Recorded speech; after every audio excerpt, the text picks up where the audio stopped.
हरे कृष्ण कृष्ण कृष्ण हरे हरे, हरे राम राम राम हरे। तो जैसा कि हमने पिछली कक्षा में जो चर्चाएं की थी कि भगवान किस प्रकार से वृंदावन में प्रवेश किया और सबसे पहले अपने भगवान ऐसे रास्ते में चल रहे गजराज की तरह चल रहे, क्योंकि भगवान है ना, तो भगवान की चाल एक गजराज की तरह होती है।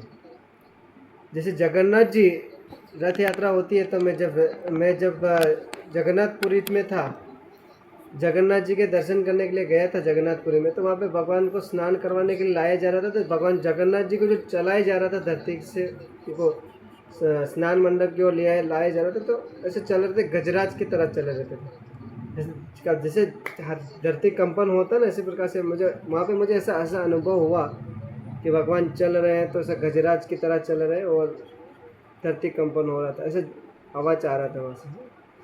तो भगवान मथुरा की गलियों में भी गजराज की तरह चल रहे हैं, और भगवान धोती पहन रखा है और गले में गमछा वगैरह, उत्तरी वगैरह ऐसा कुछ डाल रखा है।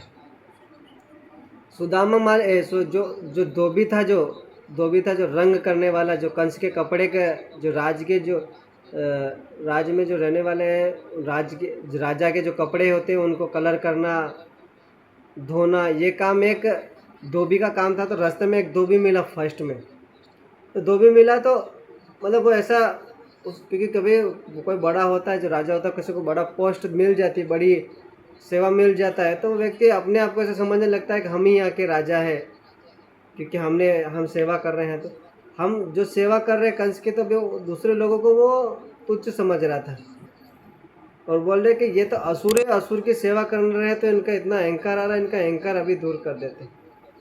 तो बोले कि वैसे भगवान आए तो भगवान की सेवा करना चाहिए, लेकिन भगवान की सेवा कर नहीं रहे, लेकिन सेवा कर रहे हैं कंस की। और भगवान आ रहे तो भगवान को अहंकार से दिखा रहे। तो भगवान बोले अच्छा बेटा ऐसा है। तो भगवान बोले कि यार मैं आया हूँ, साथ साथ बलराम जी आए हैं, फिर भी हमारा कोई सम्मान नहीं। भगवान ने फिर ये कहा, जैसे आए तो बोले, और जैसे वो बोल रहे, अभी वो कंस का जो धोबी था ये विचार कर रहा था कि हमें ये साइड क्यों नहीं दे रहा है। भगवान को बोल रहा है अगर तुम साइड दो हमें, जैसे कि भगवान से भी बढ़कर हो गया, क्योंकि व्यक्ति का अहंकार होता है तो व्यक्ति को हमेशा बड़ा मान लेता है, और सामने चाहे भगवान आए तभी वो व्यक्ति को अपने अहंकार को इतना बड़ा मान लेता है, इतना बढ़ जाता है उसका। तो भगवान आ जाए तो भगवान को भी छोटा समझने लगे। इसीलिए भगवान कहते हैं कि मेरे भक्तों के बीच में कभी अहंकार नहीं आना चाहिए बीच में। अगर अहंकार आ गया तो व्यक्ति क्या करेगा, उसका नाश हो जाएगा जीवन का, मरा हुआ समझना चाहिए। ऐसे बोला जाता है कि यदि जिसको व्यक्ति को अहंकार आ जाता है, तो अहंकार आ गया तो बोले कि हट क्यों नहीं रहा है, मैं जा रहा हूँ कंस के लिए कपड़े ले जाके। और भगवान ने आ रहा था और भगवान ने भी साइन नहीं दिया, तो उसने दोनों आमने सामने आ गए। अब तो आमने सामने आ गए थे, तो भी भगवान बोलने लगे अरे आप ये इतने सुंदर सुंदर मखमल जैसे सॉफ्ट जैसे कपड़े पहन के, अभी क्या बड़े बड़े जो व्यक्ति होते, बड़े लोग होते हैं जो राजा के पोस्ट में रहे हैं उस समय, तो वो तो ये है कि उनको तो अच्छे कपड़े पहनते हैं ना, सॉफ्ट वाले, मुलायम वाले, ये सब कपड़े पहनते हैं। तो भगवान ये कह रहे कि इतना सॉफ्ट कपड़े कहाँ लेके जा रहे हैं, ये काम करिए कपड़े मुझे भी दे दो और हमें दे दीजिए। ऐसा मतलब भगवान ने ये कहा था हमें दे दो। अभी बोले, फिर वो कहने लगे अरे तुम दुष्ट, पहले तो तुमने हमें साइड दिया नहीं और अभी तुम हमसे कपड़े मांग रहे हो, और मांग रहे हो तो अकेले के लिए नहीं मांग रहे हो, तुम सभी के लिए मांग रहे हो। बोले सबको दो, हमें एक, मुझे अकेले को नहीं चाहिए। तो बोले भाई साहब तुम ऐसे कौन हो। भगवान कहने लगे भाई साहब हम वही है जो कंस ने हमारे लिए स्पेशल सोने का रथ भिजवाया था, हम भी वीआईपी गेस्ट हैं, हम भी, हमारे लिए भी। लेकिन वो क्या है कि जल्दी जल्दी के चक्कर में हम कपड़े पहनने भूल, मतलब कल कपड़े नहीं पहने, इसलिए हमें ये कपड़े दे दो, हमारी सेवा करो, तुम इस प्रकार से करोगे तुम्हें अच्छा होगा तुम्हें। तो ये कंस जैसे बोला कर तुम्हें कपड़े नहीं दूंगा मैं, अहंकार भाव से बोला कि आप कपड़े मांग लिए, आपको पता है ये कपड़े किसके हैं। बोले कि ये कंस के हैं, आपने ये ऐसा कहा, हम दुष्ट कार्य कर दिया, मांगने का कार्य कर दिया, अभी मैं कंस को एक फ़ोन करूँगा तो यहीं पे मरवा देगा तुम्हें। भगवान विचार करे कौन किसको मारेगा ये तो पता ही चल जाएगा अभी। तो ये विचार कर रहा था, तब चल रहा था। तो कंस तो बोले यहाँ से चले जाओ, इस प्रकार से बोले। भगवान बोलेगा अच्छा ये ऐसे नहीं मानने वाला है। तो भगवान ने क्या किया, अपना एक हाथ उठाया, ये वाला राइट हैंड या लेफ्ट हैंड बोलेंगे इसको, भगवान ने सिर्फ क्या किया, ऐसे किया, ऐसे करने मात्र से मतलब ऐसे हाथ को ऐसे तिरछा घुमाया, इससे उस जो धोबी था उसका गर्दन कट के बीच बाजार में गिर गया और भगवान के हाथ पे रक्त खून वगैरह इत्यादि लग गई। तो बोले भी क्या कर, भरे बाजार में मर्डर कर दिया भगवान ने। तो बोले सारे लोग आश्चर्यचकित हो जाने चाहिए थे, सब लोग देख, अरे बाप रे, हाथ घुमा के इसने मर्डर कर दिया, ये तो बहुत खतरनाक व्यक्ति है। तो भगवान लेकिन बे टेंशन थे। तो भगवान ने क्या किया, हाथ लगा था खून पे, उस पर क्या किया भगवान, जो मर गया उसी के कपड़े से अपना हाथ पोंछ लिया, और जो कंस के लिए जो कपड़े जाने वाले थे सभी वो कपड़े लेके भगवान ने बोले, अरे दाऊ जी आप भी पहन लीजिए, ये वाले कपड़े आप पहन लीजिए और मैं भी पहन लीजिए। अरे फिर भगवान बोले, अरे ग्वाल बाल, अरे गोपगण मित्र, आप सब ये ऐसे क्यों खड़े हो, आप भी ये कपड़े पहन लो। अभी देखिए कि अभी ये तो गोप है, एकदम गांव से आए हैं, तो राज का जो वेशा होती है वो अधिकतर देखा जाए तो कभी पहने नहीं है, गोप है अभी। वह तो भगवान है, लेकिन यहाँ पे ऐसा कह रहे हैं कि वो तो गांव से आए तो भी पता नहीं है तो कैसे पहने, किसी को कपड़ा पहनना नहीं आता। लेकिन सभी मथुरावासी देख देख के हंस रहे हैं कि भगवान ये कैसे कपड़े पहन लिया, उल्टा पहन लिया, ये पहन लिया। तो बोले क्या किया, जब पहन रहे हैं और भगवान पहन लिए, सभी को पहन लिया और वापस कपड़े जैसे ढीला डाला जो भी हो रहा था पहन लिया और वही पहन के चलने लगे। आगे जा रहे थे तो आगे उन्होंने क्या किया, एक दर्जी को देखा। दर्जी भी आया था। दर्जी कौन था, ये जो सिलाई करने वाला होता है। तो भगवान ऐसे आ रहे थे तो उस समय दर्जी ये ऐसा था, दर्जी यानी टेलर, बोले पूरे मथुरा में यानी कि पूरे उत्तर प्रदेश जो यूपी है, उस यूपी स्टेट में कोई भी उस दर्जी के समान नहीं था। इतना मतलब कपड़े सिलने में एक्सपर्ट, इतना अच्छे से सिलता था। लेकिन कंस अभी क्या, पहले तो राजा के, उग्रसेन के राजा इन सब के लिए सिलता था कपड़ा, लेकिन अभी कंस के लिए सिलने लगे ये कपड़े, और कंस के लिए कपड़े सिल रहे हैं ये। तो बोले अभी बोले कि किसी के लिए कपड़े नहीं सिलेंगे। और अभी क्या, बूढ़े भी हो गए थे वो। कितने बूढ़े हो गए थे, मान लीजिए ये 70-80 साल के हो चुके। 70-80 साल के मतलब बूढ़े आपने देखा होगा ना अपने गांव में, किसी के भी गांव में आपने देखा होगा 70-80 साल का बूढ़ा व्यक्ति होता कैसे। तो बोले कि ये व्यक्ति इतना 70-80 साल का था, तो कंस से इसने बोल दिया था हमने कपड़े सिलेंगे अभी नहीं आपके, क्योंकि भगवान का सिलना चाहते थे अभी। तो भगवान उसके पास जाके गए, तो उसने मार्केट में गया और नया सुई लेके आया था, सुई और धागा, जिससे क्या भगवान के वस्त्र को हम टाइट कर सके। तो दर्जी आया, तो दर्जी से सेवा लेने के लिए भगवान उस दर्जी के पास गए। तो और दर्जी आए, भगवान बलराम और कृष्ण को खड़ा कर दिया यहाँ पे, बोले आप खड़े रहिए बस। अभी देखिए ऐसा कोई व्यक्ति है जो कि कपड़े खोले भी ना और अपने साइज के अनुसार व्यक्ति का कपड़ा सिल दे, ऐसा कभी हुआ है? आज तक कोई टेलर दी हुआ है? अगर हमें भी किसी का कपड़ा सिलना है तो कपड़ा खोलना पड़ेगा हमें, है ना, ऐसे तो खो नहीं सकता। तो वो दर्जी ने बिना कपड़े खोले भगवान को कपड़े एकदम फिट बिठा दिए सारे गोपगण को, और कपड़े बिठा दिया पे एकदम परफेक्ट हो गया उनके कपड़े।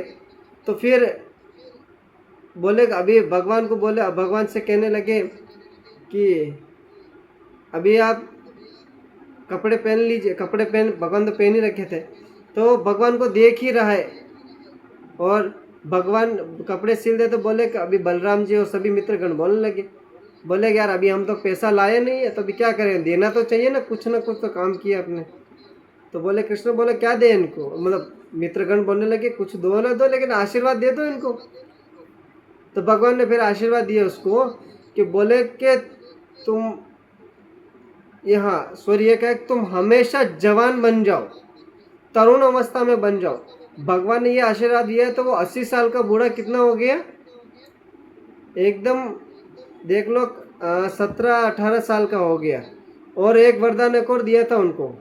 क्या वरदान दिया था? ये वरदान दिया था कि आपकी धन जो संपत्ति है वो क्या होगा, हर पीढ़ी दर पीढ़ी बढ़ता रहेगा, और इतनी धन संपत्ति हो जाएगा जैसे कि आप खाना चाहे कम ख़त्म होना चाहे फिर भी वो ख़त्म ना होगा। और बोल रहे प्रभु एक काम करिए कि अभी आपने इतना तो दे दिया, लेकिन बोला हमें ये नहीं चाहिए। तो बोले क्या चाहिए? बोला प्रभु आपके जो चरणों में हमारा मन लगा रहे, आपके चरण में हमारे प्रीति हमेशा लगे रहे।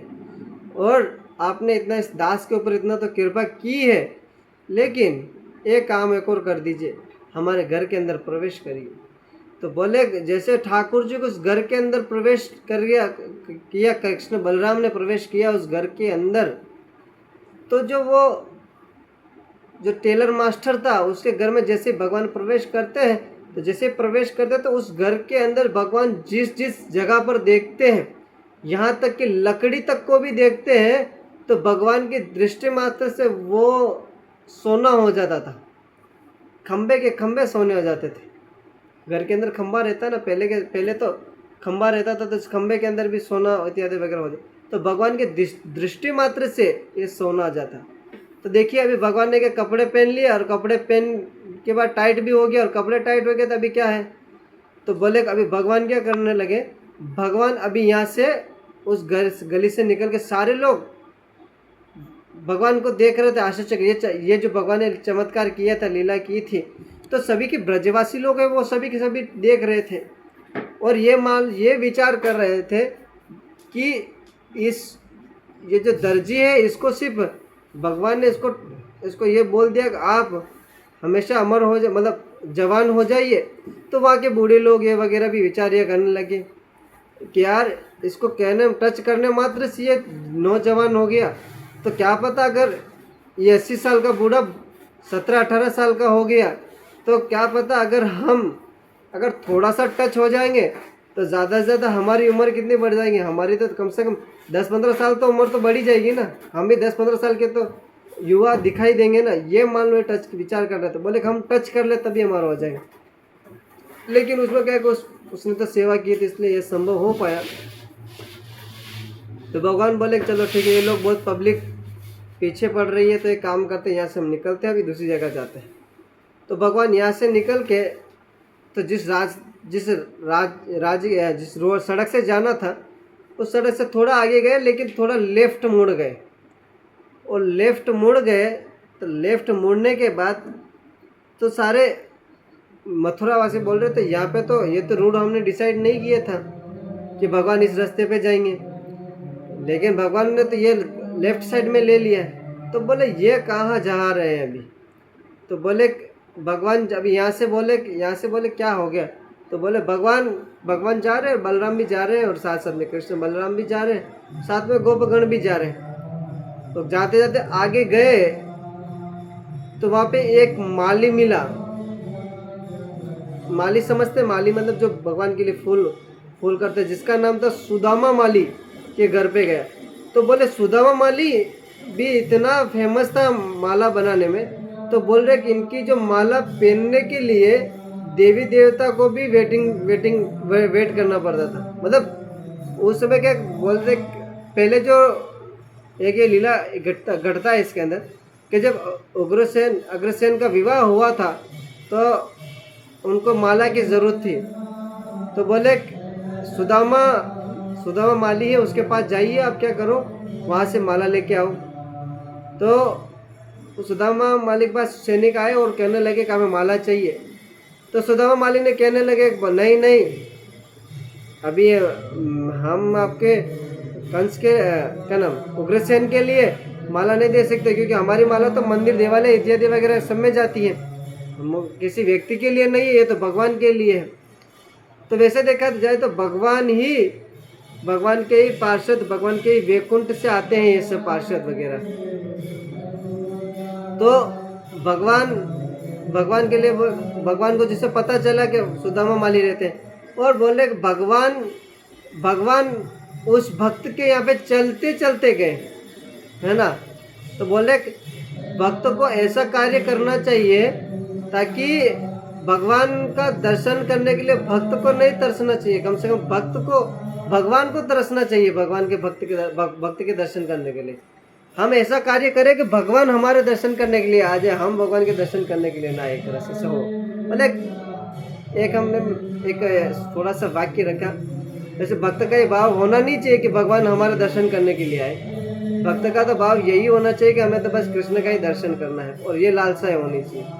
लेकिन भगवान आए हैं अपने भक्त के दर्शन करने के लिए, भक्त को दर्शन देने के लिए और दर्शन करने के लिए भी आए थे। तो जैसे सुदामा को पता चला कि मेरे प्रभु आ रहे हैं, तो ये प्रार्थना किया था सुदामा ने कि प्रभु आप इस धरती पे हैं, प्रकट है। मंदिर में माला तो जाते थे, लेकिन मेरी इच्छा है कि मैं आज जितने भी मालाएं बनाई थी सब आपके मंदिरों में जाती थी, लेकिन मेरी अब यही इच्छा है आखिरी कि आप आए और हमें दर्शन दे, और मैं अपने हाथों से आपको माला पहनाऊंगा। ये भाव था। और बोले अभी उग्रसेन का बात चल रहा था, तो उग्रसेन को मना कर दिया माला पहनाने के, माला देने के लिए। बोले भगवान के लिए जाता है ये सब, अभी हम कैसे पुरुष के लिए दे सकते हैं। तो बोले ठीक है, मना कर। ये भाव देके अग्रसेन में बोले वाह वाह, ऐसे कहने लगे। बोले ये भाव होना चाहिए भगवान को प्राप्त करने के लिए। तो ऐसे रहेंगे तो भगवान अवश्य ही आपको दर्शन देंगे, और इसी को दर्शन देने के लिए भगवान आए थे। लेकिन कंस ने अग्रसेन को राजा के पद से हटाकर स्वयं राजा बन के बैठे थे। तो बोले कंस के लिए माला बनाने के लिए कार्य करने के लिए कहा गया। तो कंस को भी मना कर दिया कि बोले हम नहीं बनाएंगे। बोले कंस ने बोला ऐसा क्यों? बोले घर वो बूढ़ा उड़ा हो गया है, अभी बनेगा नहीं, काम होगा नहीं। तो बोले क्या किया जाए, तो मना कर दिया था सुदामा माली ने। तो फिर भगवान ने क्या किया कि बोले जिसे पता चला कि भगवान मथुरा में है, आ रहे हैं, उनके लिए माला बना रहे, तो उस समय भगवान को माला अर्पण करने के लिए भी अच्छा सुई धागा चाहिए। और बोले इस प्रकार से माला बनाते थे कि बोले कौन सा फूल किस जगह पे लगेगा, अच्छा रहेगा। तो सुबह का समय हुआ और भगवान पता तो चल गया भगवान आएंगे मेरे पास। तो भगवान के लिए माला बनाने के लिए सुबह जल्दी उठ गया और कहने लगे जो फूल होता है, फूल के बगीचा, उनके घर के ही सामने एक छोटा सा खेत था जिसमें बगीचा था, उसी का था, पर्सनल था। तो वहाँ पे सुबह सुबह गए और कहने लगे उनसे, फूल से, बोले आज तो भगवान स्वयं आने वाले हैं, आप सभी वृक्ष योनि में हैं, अगर सच में आप अपना उद्धार करना चाहते हो तो रातों रात खिल जाओ, और खिल जाओ तो ये क्या फूल खिलेंगे तो जिससे माला बनाएंगे, माला बनाने के बाद ये जो माला है भगवान को अर्पण होगा। माला से एक और याद आया कि भगवान का जो भगवान का जो गोलोक वृंदावन जो धाम होता है, वहाँ पर भी भगवान के अलग अलग फूलों से भगवान की मालाएं बनाई जाती है, जिसमें हर एक फूल की अलग अलग खुशबू होती है। जैसे कि गेंदा की अलग होती है, तो गुलाब की अलग होती है, सूरजमुखी का, ये सब अलग अलग फूलों को होता है जिनका अलग अलग खुशबू होता है। लेकिन वहाँ पे भगवान के धाम में भी भगवान को जो खुशबू जब लेना होता था तो हर एक फूल लाइन में बना के खड़े रहते थे, लाइन में रहते थे। भगवान पहले सुनते थे, बोलते हा, इस प्रकार से विचार भगवान ऐसे सांस उनका सुगंधित का आनंद लेते थे भगवान भी। और बता रहे कि जब भगवान सुदामा माली को पता चला भगवान आ रहे हैं, तो फूल वूल तोड़ा और भगवान को माला बनाने के लिए बैठ गया, माला बनाया और माला बना के रख दिया। और जैसे आगे पता चला कि कृष्ण बलराम आ रहे हैं, तो सुदामा माली ने क्या किया, उनका स्वागत किया, गुणगान करने लगे, लेकिन उनको माला नहीं पहनाया। और माला नहीं पहनाया तो क्या हुआ, तो सुदामा माली ने क्या किया कि भगवान का गुणगान करे, तो भगवान बोले अरे यार वो सब ठीक है यार, अभी तुम ऐसा मत करो गुणगान यार। बोले तुम ऐसे हो वैसे हो, भगवान का गुणगान कर रहे थे, लेकिन सुदामा माली को रोक दिया भगवान ने। बोला कि मैं आपकी स्तुति सुनने के लिए नहीं आया, बोले कि मैं अगर वैकुंठ में रहूं तभी मेरे सारे देवी देवता लोग तो स्तुति करते ही है और अभी कर भी रहे। तो बोले ये स्तुति सुनने के लिए नहीं आया हूँ मैं। तो बोले तो किसके लिए आए? बोले आपने जो मालाएं बनाई थी उस माला को मैं पहनने के लिए आया। तो वो माला हमें चाहिए। तो सुदामा माला, अरे बोले, अरे बाप रे बाप, सुदामा माली बोलने लगे, अरे बाप रे बाप, मैं जिसके लिए परिश्रम किया, इतना जल्दी उठा, वही माला आपको मैं पहनाया नहीं। तो भगवान को माला पहनाया, बलराम जी को माला पहनाया, और साथ ही साथ सभी सखाओं को, मित्रगण को, सभी को माला पहनाया। तो भगवान के ये माला पहनाए, तो भगवान ने बोले कभी, बोले कुछ तो इसको भी देना चाहिए, इसने सेवा किया है हमारा। तो सुदामा माली को जो कहने लगे कि बोले अभी आपने जो शरीर के अंदर जो कष्ट हो रहा है, वो आपकी बीमारी हो रहा है, वो कभी होगा नहीं, और ये शरीर त्यागने के बाद आप सीधा क्या करोगे, मेरे धाम में आओगे। तो बोले हाँ, ये जो वरदान दिया, और भगवान से ये वरदान दिया सुदामा माली को, और वरदान देने के बाद भगवान और कृष्ण बलराम आगे चलने लगे। देखिए भगवान को वस्त्र मिल गए, वस्त्रों को सिल भी दिया, टाइट कर दिया। उसके बाद भगवान का माला भी हो गया, माला भी पहना लिया गले में। अभी तो बोले तनखोर हो गया, तो बोले अभी कौन सा चीज़ की कमी रह गया? बोला एक चीज़ की और कमी रह गई। बोले कौन सा? बोला चंदन वंदन लगा ले, खुशबू मिल जाएगा तो अच्छा रहेगा, शरीर के अंदर चंदन की खुशबू आएगी। तो ये आगे चलते रहे, तो वहाँ पे आगे जैसे जाते रहे, आगे आगे आगे गए, तो उन्होंने देखा कि आगे एक महिला जा रही थी, जिसके एक टोकरी होता है बांस की, उस टोकरी के अंदर अन्य प्रकार के कटोरे रखे थे, उस कटोरे के अंदर अन्य अन्य प्रकार के चंदन का पेस्ट रखा होता, चंदन का लेप रखा था, खुशबू वाला होता, ठंडा वाला, अलग अलग प्रकार के सभी का पेस्ट होता है, ये बना के रखा था पीस के। तो ये पेस्ट जो जाता था वो कंस के लिए जाता था। तो कंस के लिए जाता था, तो कंस का सेवा करती थी ये, जिसका नाम था कुब्जा। आज सभी लोगों ने कुब्जा सुना, नाम सुना ना कुब्जा? तो कुब्जा नाम का स्त्री जा रही थी, इसका नाम। तो उस रास्ते से जाती थी, तो सारे जो मथुरावासी के जो थे तो वो उनको चिढ़ाते थे, बोले अरे कुब्जा कुब्जा, ऐसे प्रकार से बोल के उनको चिढ़ाते थे। लेकिन कुब्जा भी क्या है, क्या वो कभी ऐसे हृदय पे बात नहीं लेती थी और निकल जाती थी। लेकिन आज ये कुब्जा जा रही है, उसी मार्ग से भगवान ने देखा कि कुब्जा जा रही है, तो भगवान ने पीछे से एक आवाज लगाया, बोले ओ सुंदरी, आप कहाँ जा रही हो, रुकिए जरा, इस प्रकार से बोला। तो वो जो कुब्जा है विचार करने लगी, बोले कौन है जो मुझे सुंदरी बोल रहा है? मान लो जो कुबर होता है, कुब्जा होता है, जिसके पीछे से गुप्त निकला हुआ होता है, तो उसको व्यक्ति सुंदर बोलेगा तो बोले पागल ही एक तरह से। लेकिन जब से कुब्जा का जन्म हुआ है, तब से उसने ये वाक्य नहीं सुना कि ओ परम सुंदरी तुम कहाँ जा रही हो, ये विचार नहीं आया। तो पीछे मुड़ के देखा, तो बोले शायद, बोले वो विचार कर रही थी कि या शायद उनको गलतफहमी हो गया, इसीलिए मुझे बोले। लेकिन ऐसा है, कुब्जा जो थी वो पहले से ही सुंदर थी, लेकिन उनका शरीर कुब्जा का था। तो बोले ये कुब्जा थी कौन आखिर में? तो बोले भगवान जब रामचंद्र आए थे, तो रामचंद्र जब आए थे तो रावण की बहन थी, जिसका लक्ष्मण ने नाक काट दिया था, तो भगवान के पास आई रावण की बहन, और ये कहने लगी हमसे आपसे विवाह करना है। भगवान ने कहा अगर हम विवाह तो आपसे कर नहीं सकते हैं, क्योंकि हमने एक ही पतिव्रता स्त्री का हमने रखा है। नहीं, बोला हो नहीं पाएगा। तो बोले इस जन्म में नहीं, अगले बार जब मैं अवतार लूँगा तब आप आना, तो आपसे आपकी इच्छा मनोरथ है जो हम पूर्ण करेंगे। लेकिन जो ये बार बार मान नहीं रही थी, जिद कर रही थी, तो बोले सीता के लिए कष्ट पहुंचाना चाहती थी, सीता को मारना चाहती थी। तो क्या किया कि लक्ष्मण ने उनका नाक काट दिया। नाक काट दिया तो क्या हुआ कि बोले कि वहाँ से भाग गई है।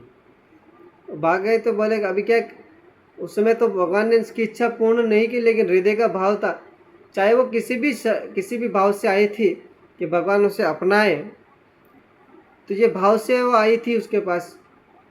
तो कुब्जा कुब्जा को सुंदरी कहा था उन्होंने, और साथ ही ये भी था कि कुब्जा को जैसे कहा था, तो भगवान ने क्या किया, तो अब ये चंदन क्या कर रही है, हमें लगाइए, और ये चंदन लगाने के बाद हमारे हमारे भाई साहब को भी लगाइए, बलराम जी को, साथ साथ में हमारे गोपगण मित्रगण आए हैं उनको भी चंदन लगवाइए। तो आपसे निवेदन है कि सभी का हमें चंदन लगवाइए। तो कुब्जा से ये कह रहे, तो कुब्जा चंदन लगा रहे, तो भगवान ने क्या किया, उसको अपना ऐसा दाढ़ी पकड़ा और उसको तुरंत उसका कुब्जा ठीक कर दिया और ऐसा बना दिया तो परम सुंदरी। ऐसा क्यों, बोले भगवान ने कहा था विवाह करेंगे, बोले कि तुम्हारा विवाह अच्छा हो गया, मतलब मान लो तुम्हारा जन्म हो गया, तुम्हारे घर वाले ने किसी ने अगर तुम्हारा विवाह करवा दिया तो, बोले विवाह करवा दिया तो क्या करेंगे, तो बोले विवाह करवा दें तो आप किसी का हो जाएंगे तो ठाकुर जी मुझे अपनाएंगे नहीं, तो बोले कौन करेंगे, तो फिर तो भगवान ने कुब्जा बना दिया, कुब्जा का रूप दिया था। बोले ये कुब्जा ठीक भी मैं ही करूँगा और मैं ही आपका वो करूँगा, क्योंकि मैं ही एकमात्र भोक्ता हूँ। तो ये भाव से बोले थे। तो कुब्जा दिया, कुब्जा को शरीर दिया था भगवान ने ही दिया था, और भगवान ने ही ठीक किया वैसे कुब्जे का चंदन लगाया। और फिर भगवान से उसकी इच्छा हुई थी, बस भगवान आप हम सब इस शरीर को आपने अच्छा बनाए तो आप इसी का भोग करें, ये शरीर और किसी को नहीं होना देना चाहती हूँ, अतः आपसे निवेदन है कि आप ही इसका उपयोग करें। तो बोले, हाथ पकड़ के भगवान को बोले चलो चलो घर के अंदर प्रवेश करो, चलो चलो। लेकिन बोले अरे शर्म करो थोड़ा, बड़े भाई साहब हमारे साथ में खड़े, बलराम जी खड़े, कैसे, तो बोले बलराम जी भी थे देख रहे थे, लेकिन बोले अभी नहीं, कृष्ण थे तो बोले अभी नहीं, बाद में होगा, जब कंस का वध करेंगे तब हम आएंगे आपके साथ करेंगे। तो किस प्रकार कुब्जा का भी कुब्जा सही किया, दर्जी के पास भी गए थे भगवान, और जो धोबी है उसके पास भी गए थे, मालिक सुदामा मालिक के पास भी गए थे। बाकी आगे की चर्चा हम कल करेंगे। हरे कृष्णा।